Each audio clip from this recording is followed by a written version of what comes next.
Welcome, everybody, to the Living Your Career show. My name is Roisin Duffy. I'm a director at Blue Sky Careers.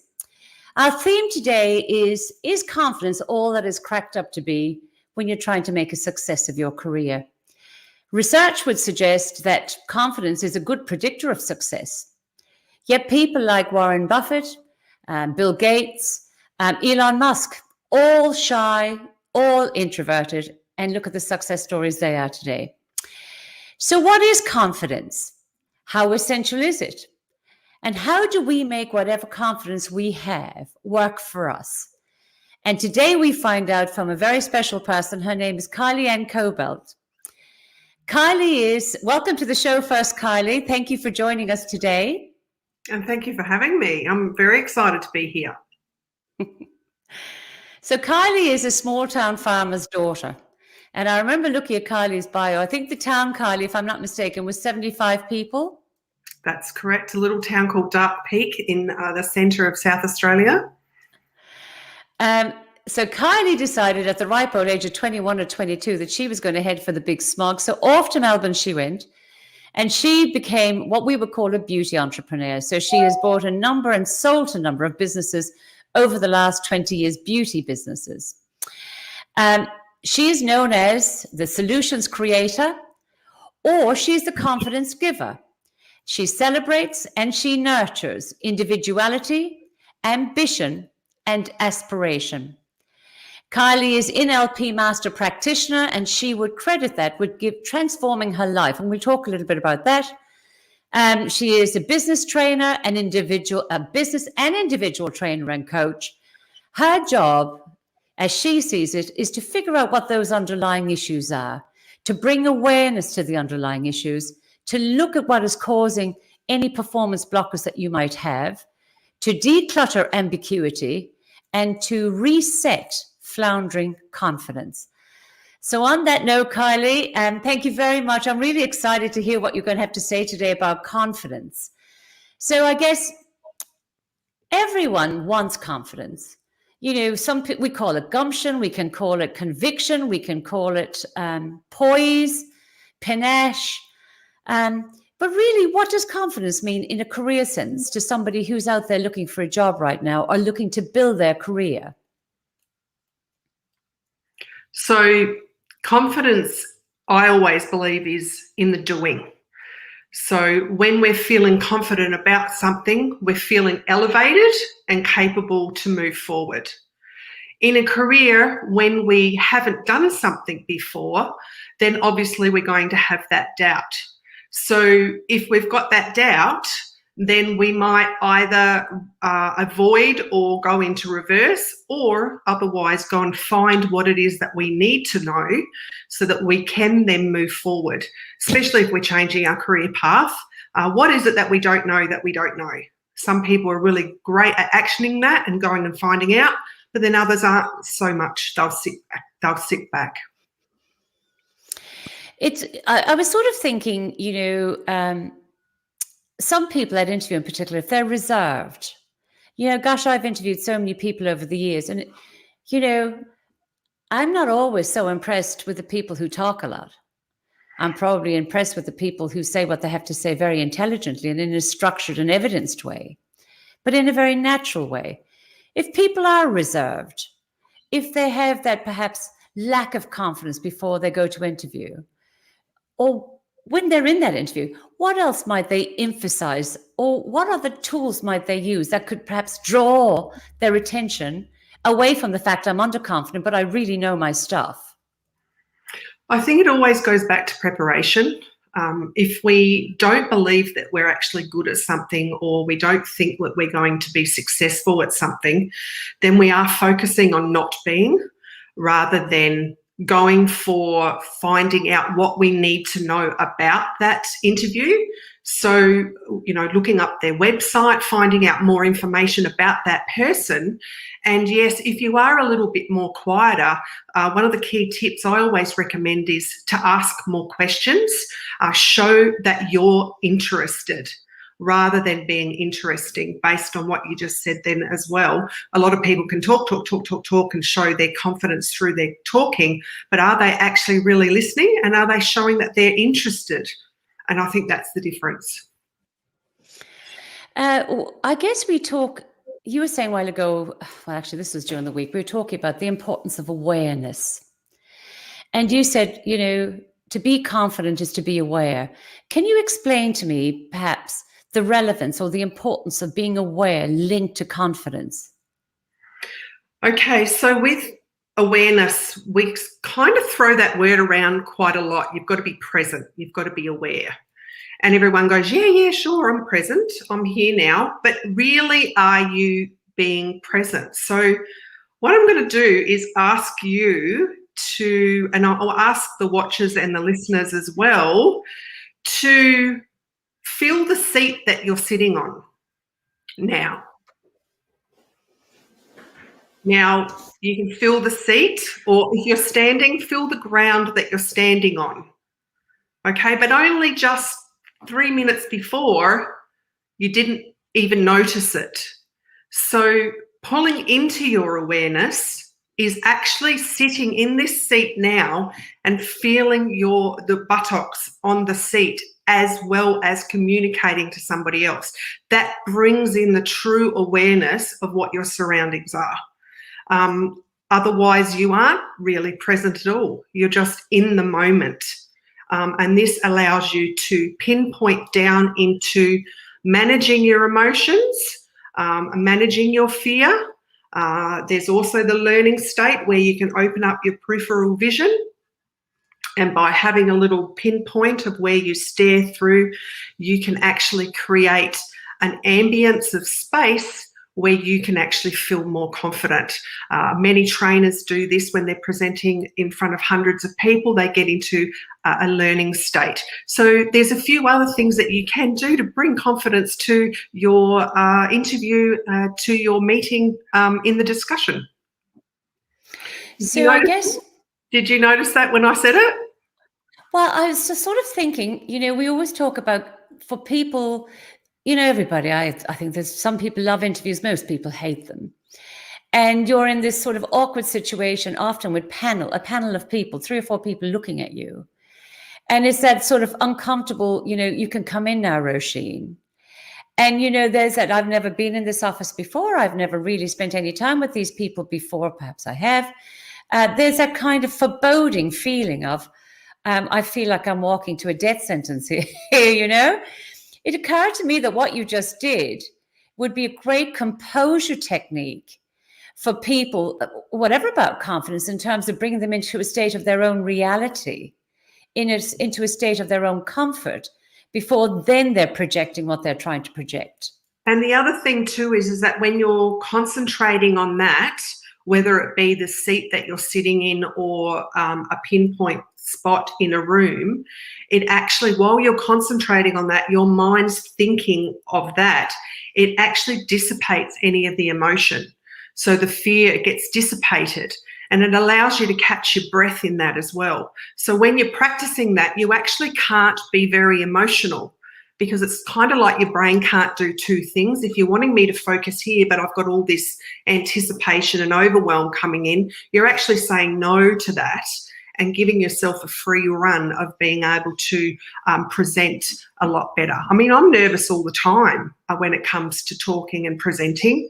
And I have to too remember, hey, right now I'm sitting on this seat, and it allows me to slow down. It allows me to think, it allows me to breathe, and it allows me to give the message to the people clearly, rather than getting caught up in the overwhelm.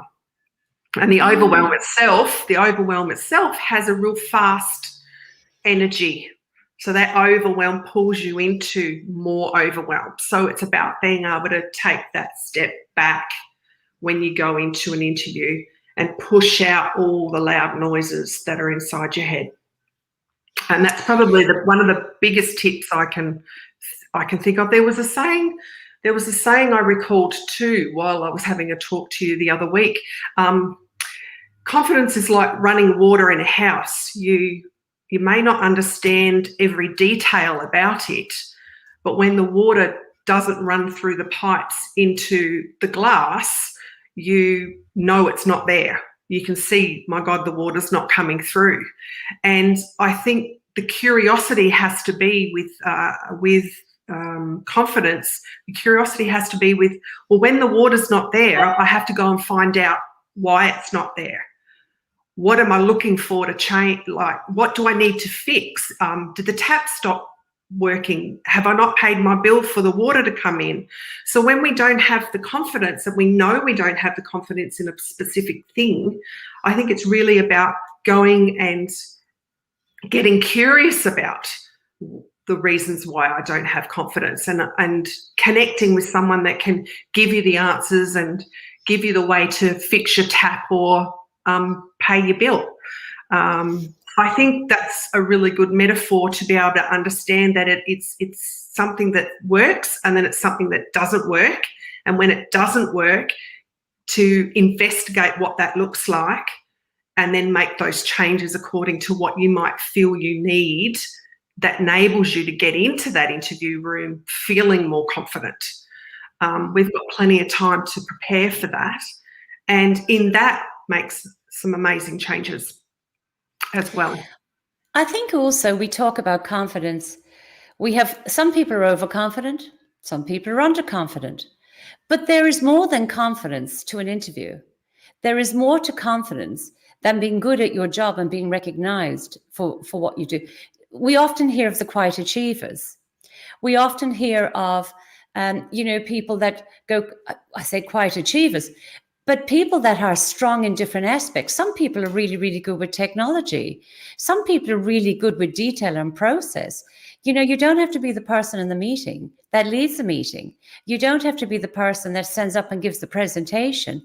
You don't have to feel that kind of pressure. You can prove yourself in other ways. When you are talking to people who perhaps have mislaid their confidence, for want of a better word, how do you get them to look at other aspects of their existence and other aspects of their suite of skills and talents that make them realize confidence is just one element of that? And what else could they project to demonstrate competence? So confidence is in the doing. So when we can't drive our car, or when we first get our driver's license, we can't drive the car. We don't know how to. So when we learn and when we find out how to drive the car, and then we practice ongoingly, in a car, we pass the test and we drive our car, and then we get better at driving our car. Then all of a sudden we're not doing it consciously, we're doing it unconsciously. So it becomes like nearly an automated way of putting that as, I already know how to do that. So it's considered done. So when I'm working with clients and when I'm talking even with friends, it's really about believing that you've already done it. So you already have done it. And I always tell the story about Federer, the tennis player, and how he was asked in an interview when he was going to play Nadal, when you get up on the court, how are you going to beat Nadal? And he goes, I've already won. Now, in that moment, even I had the penny drop and go, in that moment, he had already won. So when he gets up onto that court, he's already playing a different game than if he was trying to work out how he was going to win the game. So if we just go back a little bit, when I'm talking to a client, I'm saying, well, what does that look like if you were able to? So then they can start feeling the mood shift or the state shift. And if they shift that state and that composes with mastering your body language as well, it actually enables you to then shift into a position of mood, of state, of I've already done this. Another question is, where in your life before have you already done this?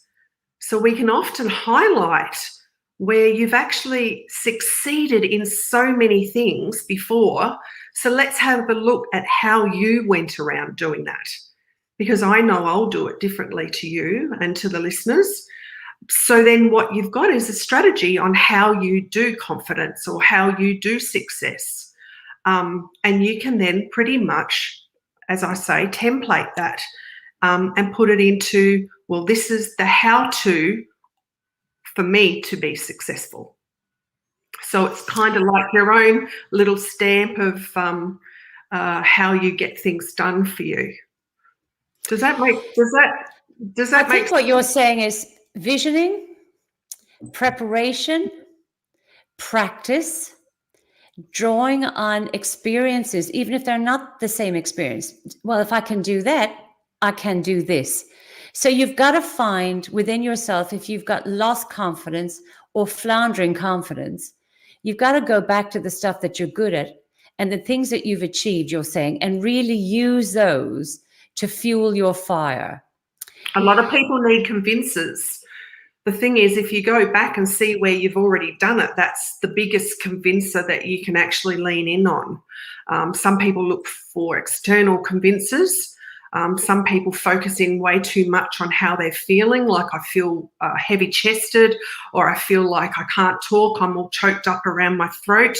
And that would come from your self-esteem, so the belief in your overall worth, or what you think you're capable of and what you're telling yourself inside your head. So if you can go back and shift your state by recalling on a time that you've done it really, really well, then it's really about matching, mirroring out those same processes, as you said, to an achievable outcome, and then just press repeat.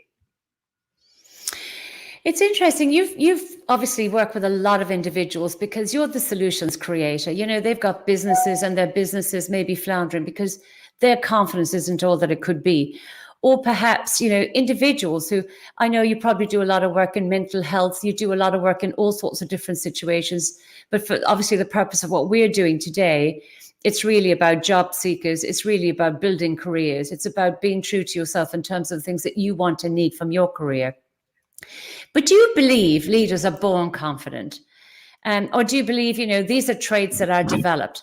And you know, a lot of people say, oh, you know, naturally extroverted, it's probably always that way, great at communicating, and real natural. I mean, do you believe people are born with those skills from the leaders and the individuals that you talk to? I believe that they're born into families that have already been exposed to that sort of brilliance or that excellence or that achievement. I believe that we are a certain percentage of what our home life was like when we were being brought up. We might have had a mother that was reserved and a father that was quite extrovert, so we pull differently from each parent. We might have had a really amazing mentor, a sports mentor or a uni mentor that we were able to draw from. As a child, we watch everything around us and we draw from all of those things, and it's those that constitute who we are as we're growing up. But then we have life's changes. We have parents that are, as my son says, they're tiger parents, where they're on them all the time to play the piano, and they're not even allowed to make one little incy mistake. But then there's parents on the other side that embrace their child from falling over and say, well, what did you learn this time? Well, I shouldn't run so fast, otherwise I won't fall over. So we are sculptured to a degree on what it is that we're able to do through our influences as growing up as children. But then something happens and we become more conscious and more aware of that. If we make a mistake, it will have different loads of confidence. So to go back to your question, I would say overall, I don't believe that anyone's physically born to be super confident. I think there's types of confidence. There's confidence where a person may be very focused and driven by results. So they've got a type of confidence. There's the person that's extremely influential and optimistic, and they light up a room like a sunflower, and their confidence sits inside that brilliance. I believe that people that are more quieter, more reserved, They love to build their confidence with their tribe and having the right people around them. And then there's the conscientious, confident person that is really confident once they know the process or the how-to. And then there's so many in-between people that adapt accordingly based on the situation or the surrounding or the environment they're in, what levels of pressure there are. So I think your level of confidence or your capability of being confident can also be very adaptable by your natural state, versus that if you go into a networking environment, you adapt and your confidence will adapt accordingly to who's in the room. So, yeah, I think that it can be developed. I believe it can be grown, certainly teachable. But again, the confidence is all in the doing, and finding out, well, what is it that you're not doing that if you did do it would have you be more successful in your career and in your interview processes, and going back to that curiosity of finding out what that is. I remember working with an amazing woman. She had a double degree. She passed with honours, yet she was stuck working in a retail clothes store. And she came to me going, you know, I just want to do this, but I just don't know how to get there. And the journey is very much about going from A to Z, but you've got to be really clear on what Z is.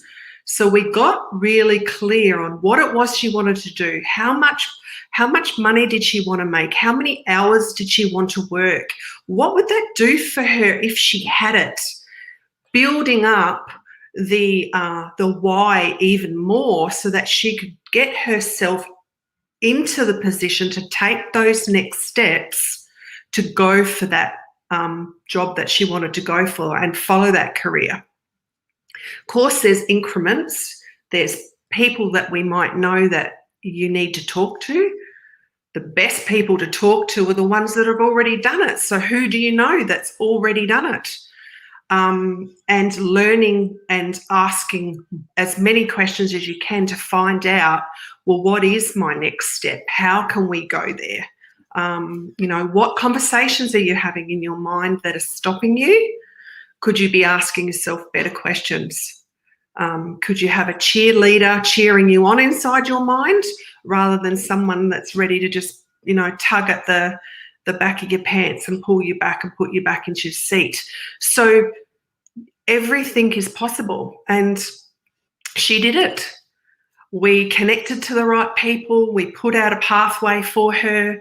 She was committed to do the tasks that she needed to do to get what she really, really wanted. So that the biggest question was, what is it that you're not doing that if you did do it now would make a massive difference?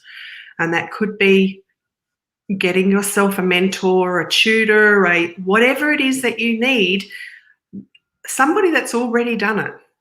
Then that takes the risk. It can take an element of the fear away so that you can charge up straight away and go for that job that you want. Because I'm pretty sure it's there just waiting for you.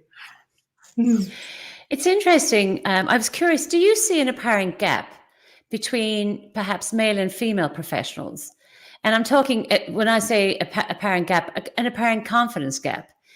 You know, is there more females that are underconfident, more males? Does it really matter? Is it just life circumstances? I would have to go with my experience of that men and women do confidence differently. We are still in that age, I think, or dregs of generation where, you know, men still have to have a front. But I can also tell you there's plenty of women that have to have a front. And I believe it goes back to the types of people that I was discussing before. Whether you're a man or a woman, if you're results orientated, then there's less likely that there's going to be a lower level of confidence because you're results driven. So you're always pushing forward to get the outcome you're looking for. However, in saying that, for me, I work predominantly with women. Men don't seem to call out for me as often. However, when I get in front of them in a conversation, I think they're more likely to open up in a face-to-face communication than they are to go through all your marketing backends and, all the bells and whistles that we need to do these days to attract clients. But it really just depends on where the person is in their life as well. And then what sort of confidence are we talking about? Are we talking personal confidence, body image confidence, communication? Do I have a second language? Is English my second language? So when we talk about confidence, there's so many derivatives of what confidence is. Confidence itself is a strong belief, either positive or negative. And then we go into self-confidence, self-esteem, self-efficacy, like belief that we have the ability to accomplish something. I might not be very good at something else, but I know damn straight that I can do this. So we've got a huge amount of confidence over in this wing, but not much over there. But that one over there might not be needed because I don't go up in a plane very often, so I don't need the confidence to go in a plane. So we don't exercise that. Therefore, confidence is in the doing, and if we don't do it, well, then we're not building up that arena or that area of confidence. I was going to talk to you a couple of things. Fake it till you make it. I hear this so often. Fake it till you make it. And I sort of think, well, you know what? If it gets you moving, if it means you're stepping forward, if it means that you're pushing yourself outside your comfort zone, I really don't have much of an issue with that, except that I think I like real. I like sincere. I like relatable. I mean, I can relate to all sorts. But I'm interested to understand your thoughts on, you must meet people who I know that this isn't the true me, but this is how I want to project myself. What are your thoughts on the fake it till you make it piece? I am right with you. I am all about the authenticity and transparency of what is it that we're good at, what is it that we're not good at, and let's be open and honest about it, because if we're not good at something, we can go and get it. Rather than faking it, I remember the first time I actually heard this many years ago. I didn't understand what they meant, because fake to me was like fake flowers. And I thought, because I was young, and I'm thinking, that's the country girl coming through. Yeah, absolutely. I'm thinking, why the hell would I want to just be fake? Like, that to me had a real visual impact. And it actually made me feel quite sticky. But it made me question, why would they say that? The thing is that when we're focusing, and we've all heard it, when we're focusing on something that we don't want, we get more of it. So if you're focusing on being fake, then you're going to get very good at fake. That when you kind of come down into the reality, there's a big element of not being happy with yourself. And the conversations that I've had that are very based around this with my clients is that they end up actually not knowing what it is that they like and what it is that they actually really want to do. So there can be a disconnect, for a better word. If you're having to fake it and you're having to put in that much energy and that much effort to fake it, then please, how about going and finding the right avenues to be able to fill up your bucket or fill your cup up with activities and tasks and energy that are actually going to get you to where you actually truly want to go, based on understanding your strengths and your weaknesses. And I mean, I really don't even like saying weaknesses. I'd prefer to say areas that are underdeveloped, or areas in which I don't have the resources for yet, and then going and get those resources, because that's what it is. It's a resource, and you can either draw in from it or you can pull back from it. But I know pulling back from it, you have to work twice as harder to get back into that position to go forward. So that's my view on faking it until you make it. It has to be qualified as being out of date. Surely, can we do that? I'm more than happy for that. It's interesting. I always talk about people's strengths when I'm interviewing them or talking to them or building them up. I rarely ever talk to people about their weaknesses. I sort of feel, we all know what we're not great at. And I would far prefer to throw your confidence, your ambition, your aspiration, everything that makes you who you are, throw it at the stuff you're good at. This idea of, what are you bad at? What are your weaknesses? And how do you plug that? It doesn't even come into my Discord. I'm also interested in just one final, well, actually I've got a couple, but I'm also interested. One of the things that people nearly always do is go off to Toastmasters. I have very poor confidence. So therefore people say that I need to develop this confidence and I must go off to Toastmasters, even though they're rattling in their boots with sweaty palms trying to do this thing. Do you have a view of a proper step, a sensible step that somebody could take, a first step that could help them to get their confidence or restore their confidence if it's floundering? I mean, is Toastmasters it? I wouldn't be putting myself right out there that fast and that quick.